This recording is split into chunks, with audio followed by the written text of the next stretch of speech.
నాకు అమ్మాయి బాగా నచ్చింది, చాలా సంతోషం అండి. కానీ ఏం కట్ట కానుకలేమైనా? ఆ, అదంతా ఏం లేదు.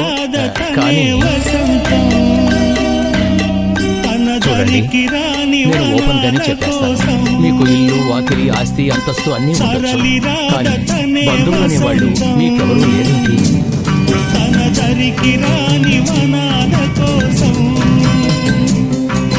ఆ కాలంలో ఉమ్మడి కుటుంబంగా లేకపోయినా బంధువులను చెప్పుకోవడానికి నలుగురు కావాలిగా. రేపు ఓ మంచో చెడు జరిగితే బంధువులు లేకుండా ఎలా? బాబాయ్ లాంటి వారు, పెదనాన్న లాంటి వారున్నా వాళ్ళు మీకు బంధువులు అయిపోగలరా?